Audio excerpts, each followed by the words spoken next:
La prière changera celui qui prie.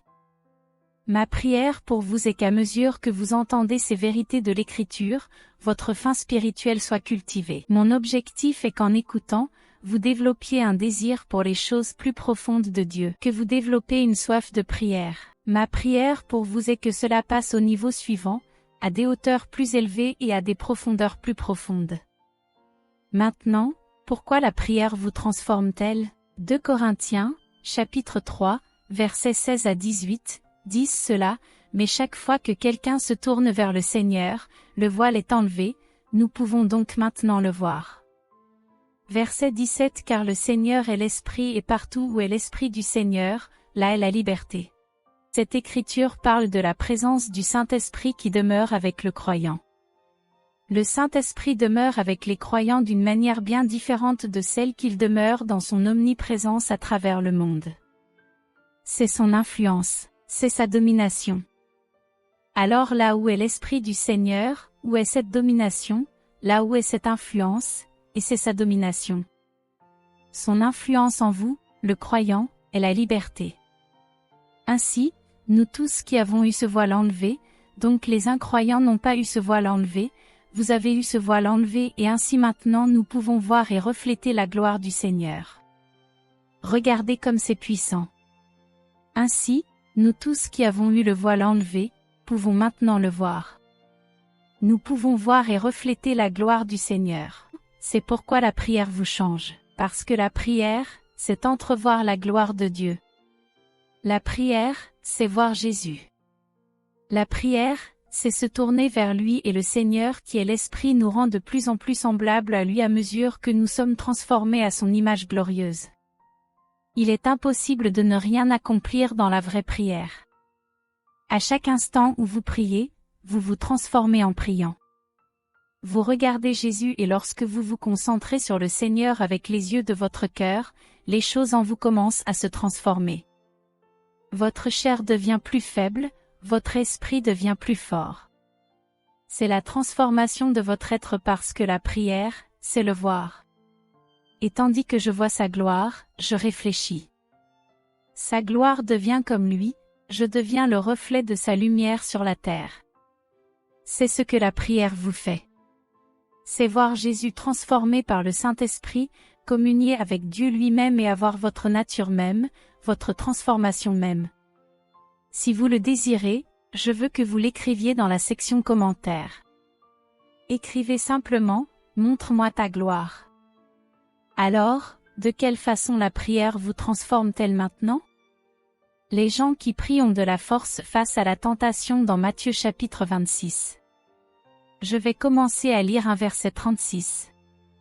La Bible dit ceci. Alors Jésus les accompagna à l'oliveraie appelée Gethsémani, et il dit, « Asseyez-vous ici pendant que je vais là-bas pour prier et parler à mon Père. » Il prit Pierre, Jacques et Jean, et il devint angoissé et affligé. Il leur dit, « Mon âme est écrasée de chagrin au point de mourir. Restez ici et veillez avec moi. » Alors maintenant, il demande à ses disciples de prier. Il continua un peu et s'inclina la face contre terre en priant, « Mon Père, si c'est possible, que cette coupe de souffrance soit enlevée. Pourtant, je veux que ta volonté soit faite, pas la mienne. » Nous voyons donc ici Jésus venir maintenant à sa mission. Certains des derniers moments de cette mission. Il est dans le jardin. Il sait que la crucifixion est imminente. Il demande à ses disciples de prier. Il est angoissé dans son âme. Il sait ce qui s'en vient. Et maintenant il dit, « Père, si c'est possible, laisse passer cette coupe. Pour moi, je suis sûr qu'il y avait une tentation de rejeter la croix. Regardez Matthieu. Car l'ennemi n'a-t-il pas tenté Jésus avec une issue pour avoir les royaumes du monde, pour avoir la domination et le pouvoir sans la croix? Je suis sûr que c'était une tentation. » Verset 40, puis il revint vers les disciples et les trouva endormis. Alors imaginez, voici un moment où il vit l'angoisse de l'âme. Il dit à Pierre, « Tu ne pourrais pas prier avec moi, même 1 heure? Veillez et priez. » Regardez ceci, maintenant, verset 41, veillez et priez afin de ne pas céder à la tentation, car l'esprit est disposé, mais le corps est faible. » Alors Jésus les quitta une seconde fois et pria. Maintenant, regarde ça. Mon Père, si cette coupe ne peut être enlevée que si je la bois, ta volonté soit faite. Maintenant, il embrasse la volonté du Père. Pourquoi? Parce qu'il priait sous ce moment de tentation de prendre un chemin sans croix. Il est capable de rester ferme dans la volonté de Dieu. Il est capable de tenir bon et d'obéir au commandement du Père. Il est capable de tenir bon et de faire ce que le ciel voulait parce qu'il était en prière. C'est pour cela qu'il priait, parce qu'il y avait une tentation de résister à la croix. C'est pourquoi il priait, parce qu'il y avait un autre chemin qu'il appelait à le parcourir.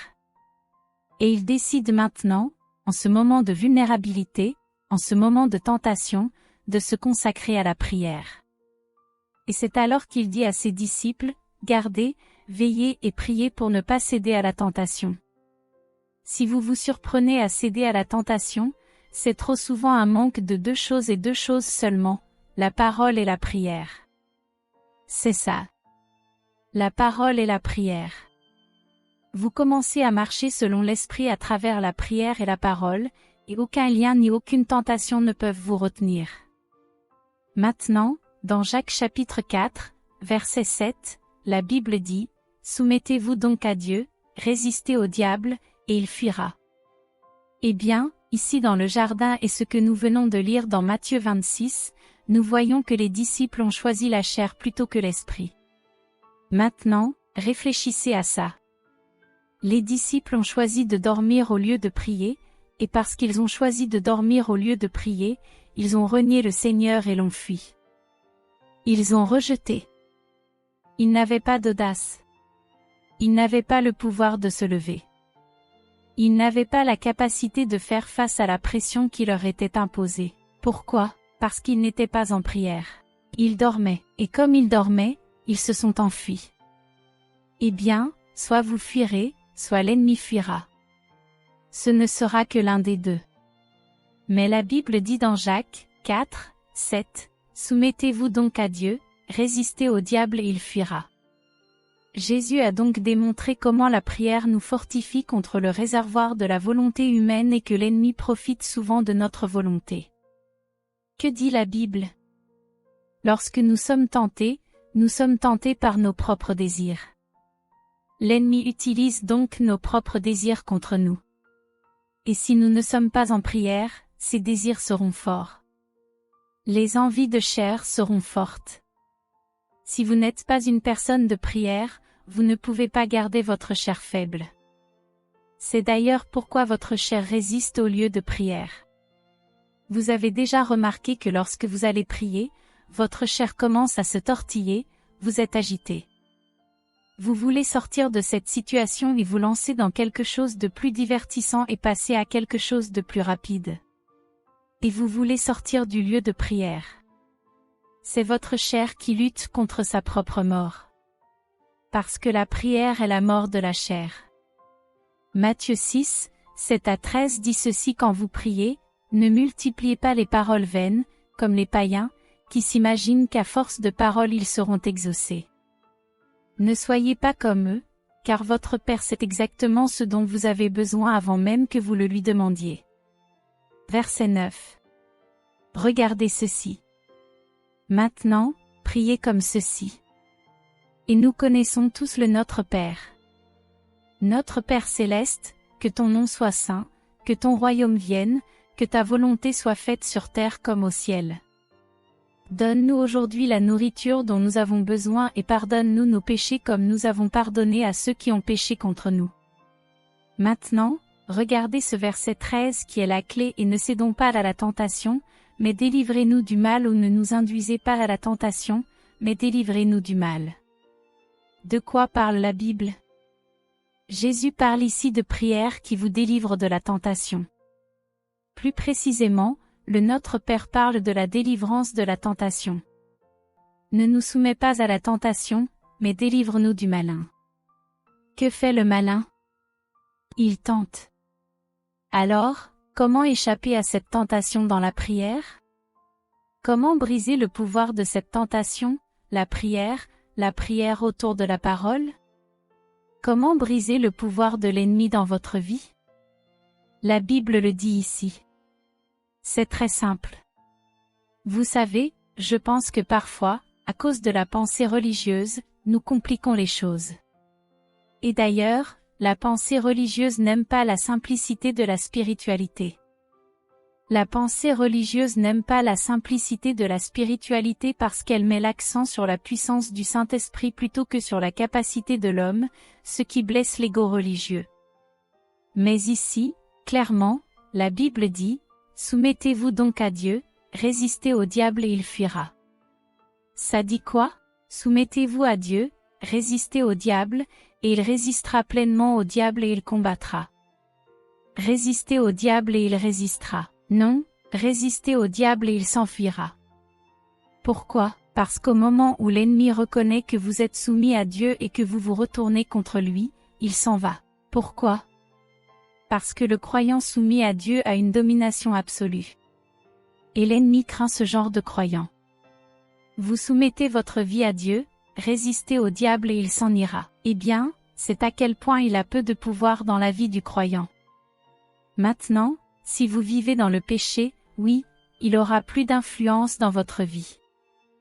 Mais si vous marchez avec Dieu, vous êtes soumis à cette autorité. Il n'y a rien qu'il puisse faire. En fait, il ne peut même pas se battre. Il s'enfuit. C'est ce que la Bible dit qu'il fait. C'est la vérité biblique. Alors, diable, il vient vous tenter. Il vient vous montrer ce que le monde a à offrir. Il joue sur vos envies et désirs présents. Si regardez, si le péché était un produit, le diable serait un vendeur et donc il présente ces choses sous nos yeux. Et si vous n'êtes pas soumis à Dieu, ces choses commenceront à vous attirer. Mais dès que vous vous soumettez à Dieu et que vous résistez à cette tentation, les ennemis sortent de là. Résistez au diable et il fuira. Comment tu fais ça? Comment se soumettre à Dieu? Prière. Comment Jésus a-t-il fait dans le jardin? C'est sa prière. Comment Jésus nous dit-il de prier? Il dit, « Délivrez-nous du mal et ne nous induisez pas en tentation. » C'est donc dans la prière que nous nous soumettons à Dieu. C'est en prière au volant qu'on est crucifié. C'est dans la prière que la chair s'affaiblit.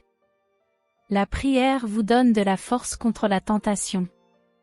Je n'ai jamais rencontré un chrétien qui avait une vie de prière cohérente et profonde, qui faisait face au péché habituel. Je n'ai jamais rencontré ce chrétien. Je n'ai jamais rencontré ce croyant. Je n'ai jamais rencontré un chrétien qui était quotidiennement dans la parole, quotidiennement dans la prière, marchant dans l'esprit et coincé dans l'esclavage spirituel.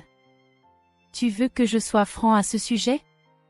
Si vous êtes dans l'esclavage spirituel, vous ne vivez pas la vie chrétienne. L'esclavage spirituel n'est pas censé faire partie de la vie chrétienne. Et je pense que parfois nous avons accepté l'idée que c'est le cas, et que c'est un mensonge de la part de l'ennemi. Eh bien, vous savez, c'est juste ma croix à porter. C'est un esclavage spirituel. Nous le combattons tous de temps en temps. Asservissement spirituel? Eh bien, je vais faire face à des épreuves. Persécution? Oui. Nous serons tous confrontés à la persécution, au chagrin, à la tragédie et à la tentation. Nous y serons tous confrontés.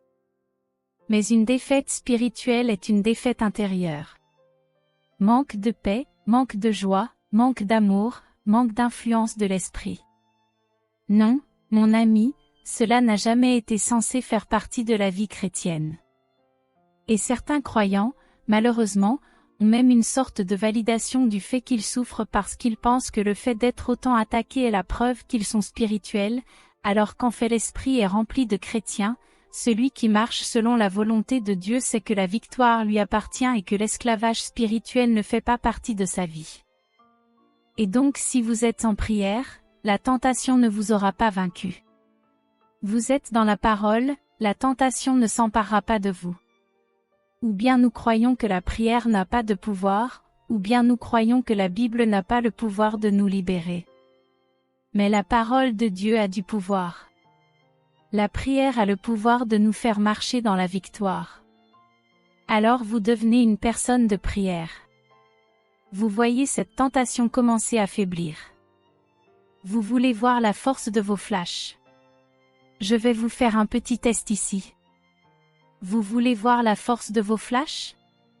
Essayez de prier pendant 1 heure. Regardez comment votre chair se bat pour sortir de là. Vous voulez voir la force de vos flashs? Attendez devant le Seigneur et taisez-vous simplement devant lui. Essayez de faire cela pendant 1 heure et observez l'activité qui commence pour essayer de vous sortir de ce moment. Regardez l'activité qui commence à chercher une distraction. Surveillez les pauvres de chair. Vous verrez à quel point la chair est forte.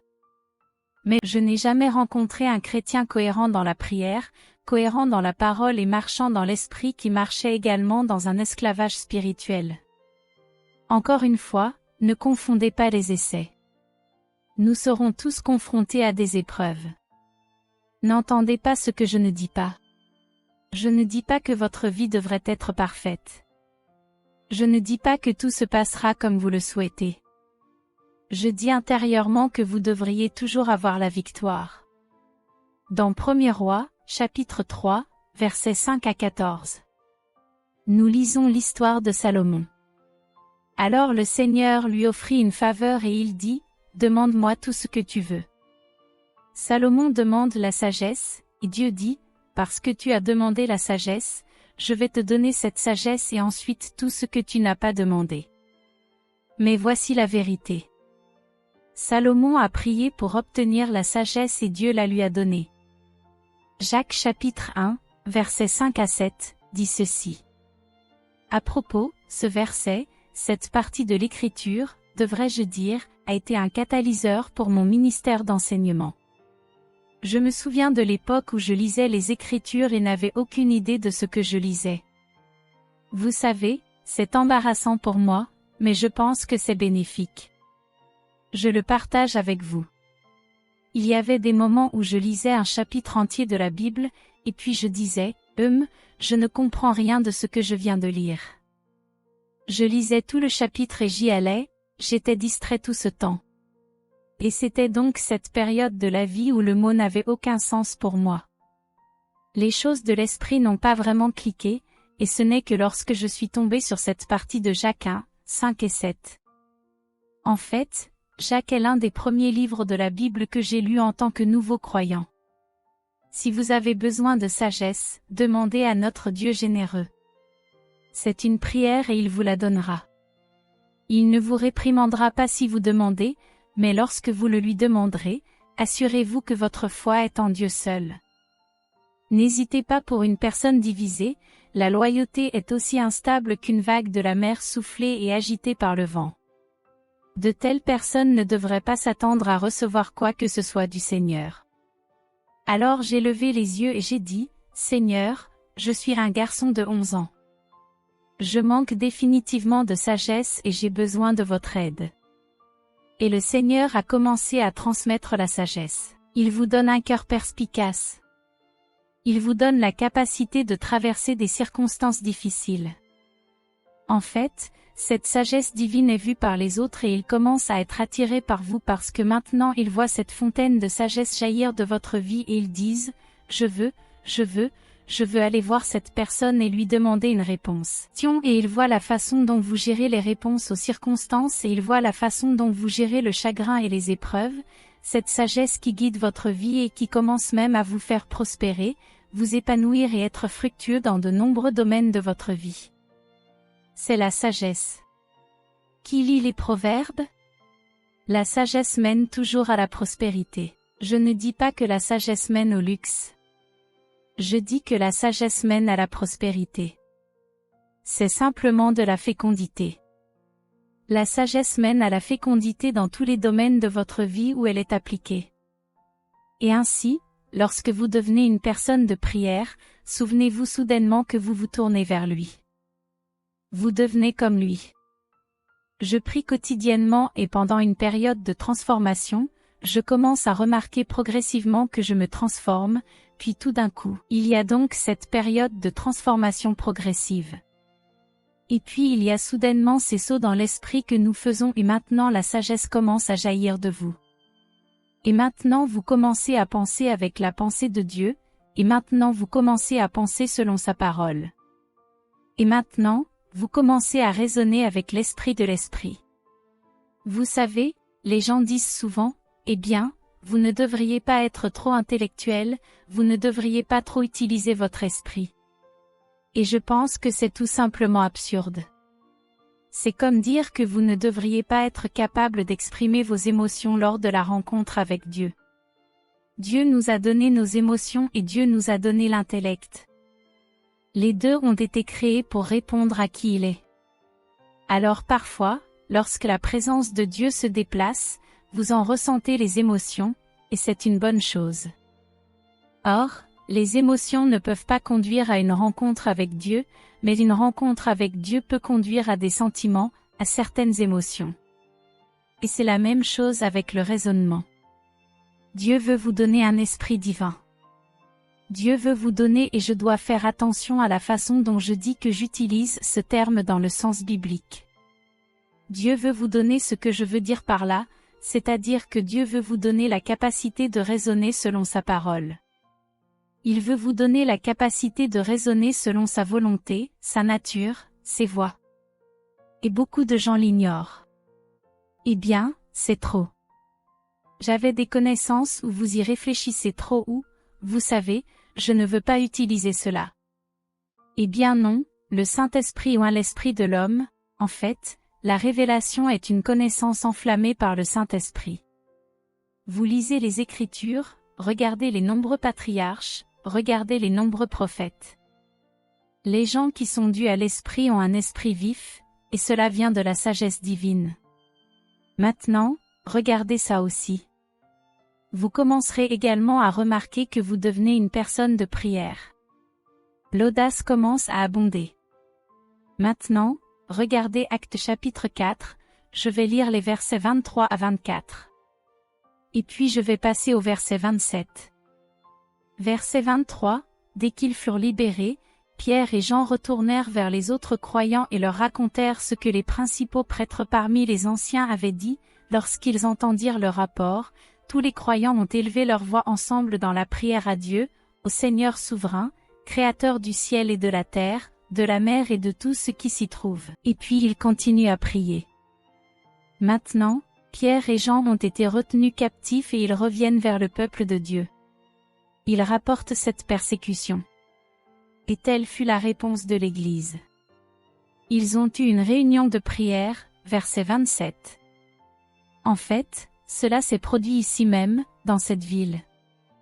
Car Hérode Antipas, Ponce Pilate, le gouverneur, les païens et le peuple d'Israël étaient tous unis contre Jésus, ton saint serviteur, que tu as oint, mais tout ce qu'il faisait était déterminé d'avance, selon ta volonté. Et maintenant, ô Seigneur, voici donc le peuple de Dieu, l'Église de Dieu, criant vers Dieu en réponse à cette persécution. Et maintenant, ô Seigneur, voici leurs menaces, et donne-nous à tes serviteurs une grande audace pour prêcher ta parole. Étendez votre main avec un pouvoir de guérison. Que des signes miraculeux et des prodiges soient accomplis au nom de votre saint serviteur Jésus. Après cette prière, le lieu de rencontre a tremblé, les gars, le bâtiment a tremblé et ils ont tous été remplis du Saint-Esprit. Ensuite, ils prêchent la parole avec une grande audace.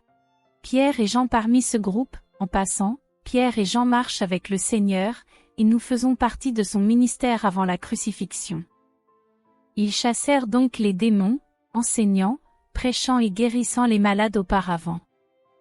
Ils avaient donc une certaine mesure de la puissance du Saint-Esprit. Jean 20, 22. Jésus souffle sur eux, dit recevez le Saint-Esprit. Bien sûr, ils vont recevoir une mesure de la puissance du Saint-Esprit.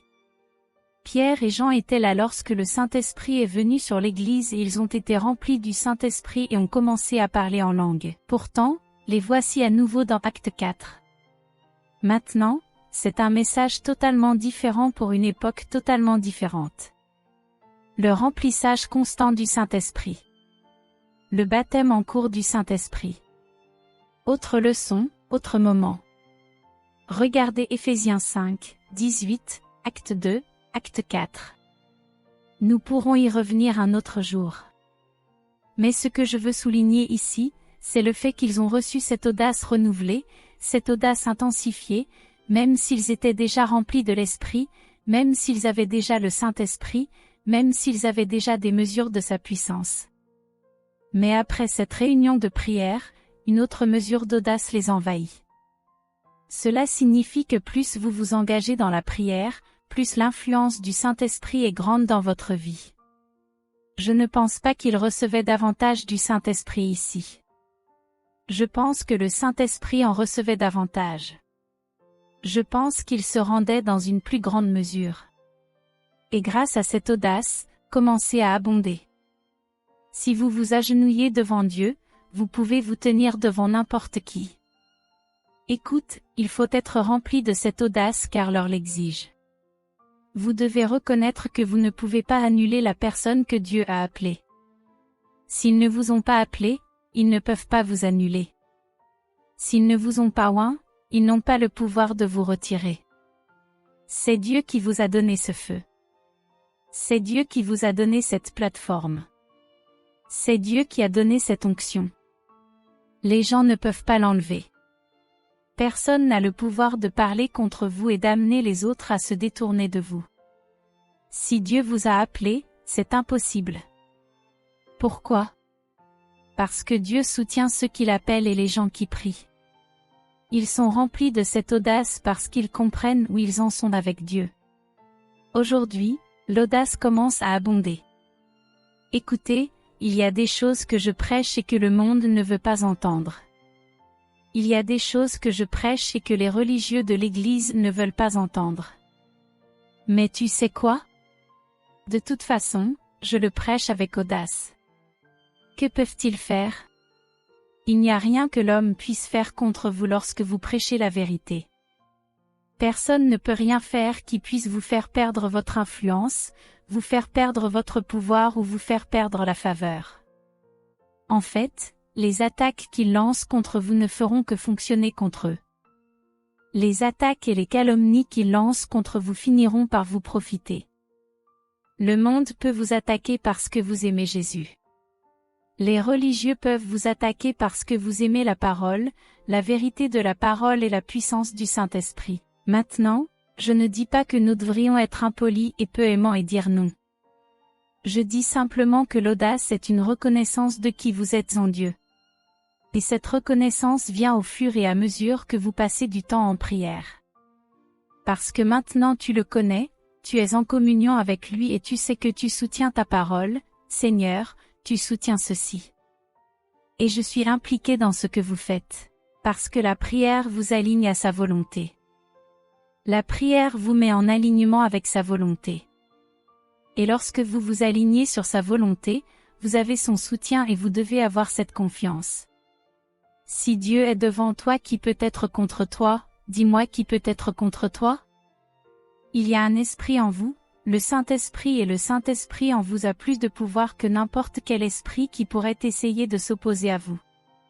Le Saint-Esprit en vous a plus de pouvoir que n'importe quelle personne qui pourrait essayer de s'opposer à vous.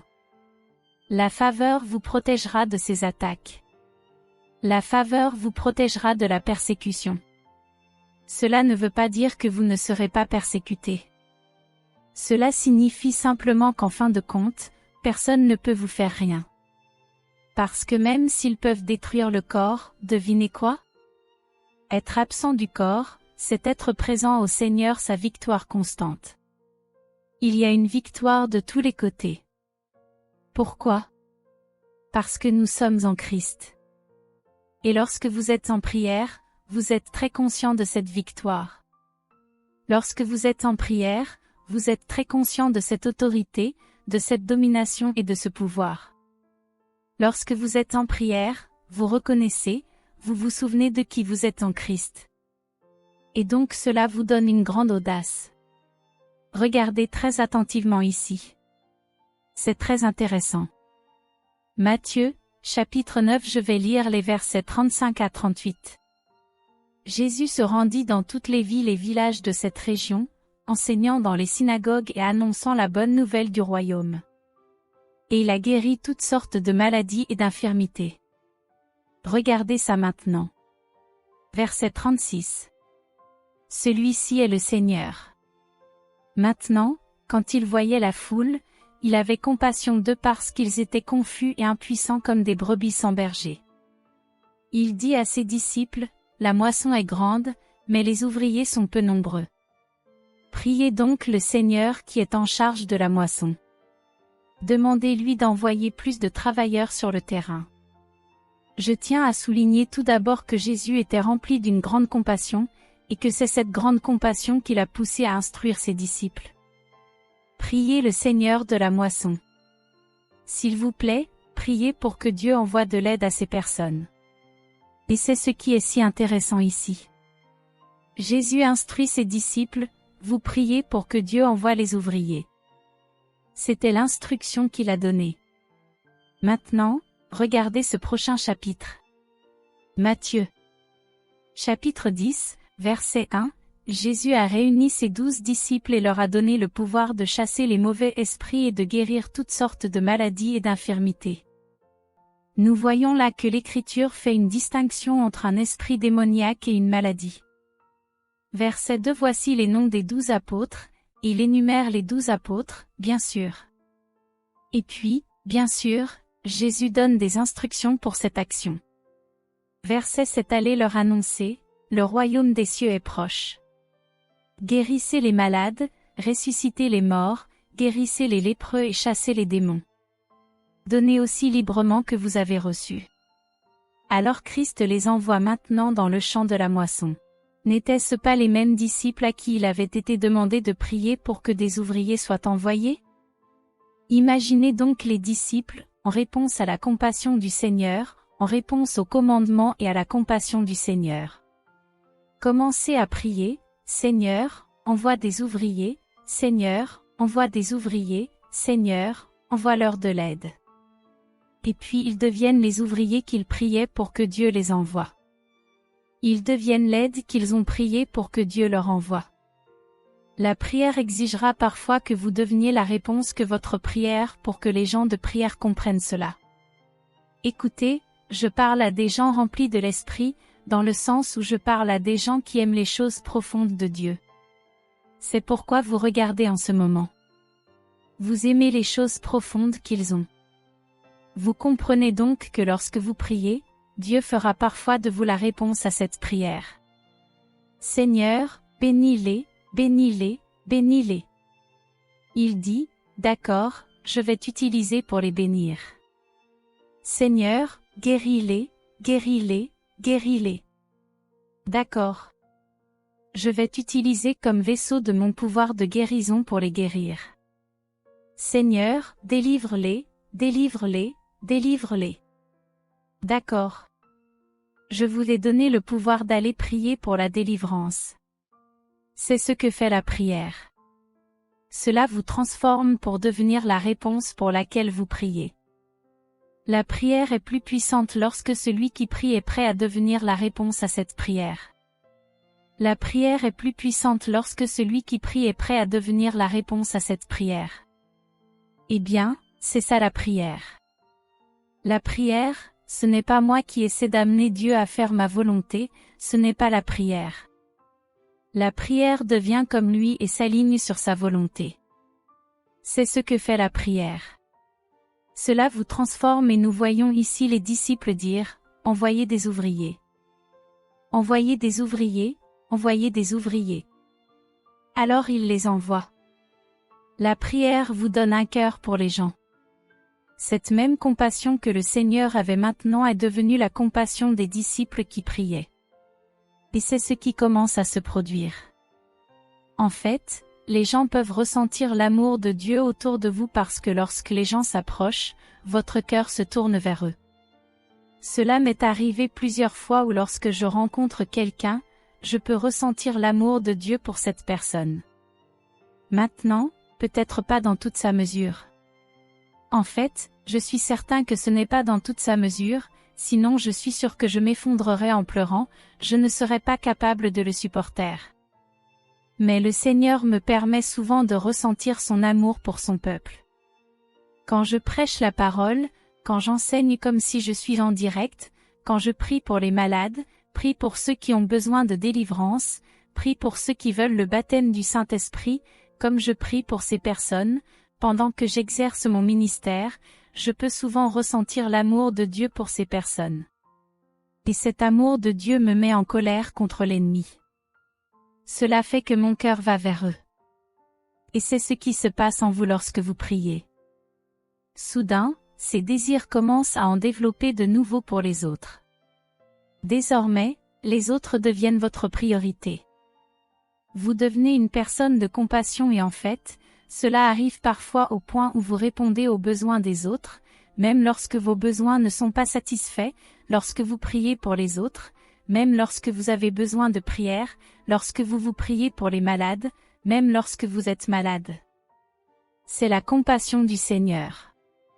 Et vous commencez à développer ce cœur pour la perte, pour les brisés, pour les autres croyants qui luttent. C'est ce que fait la prière.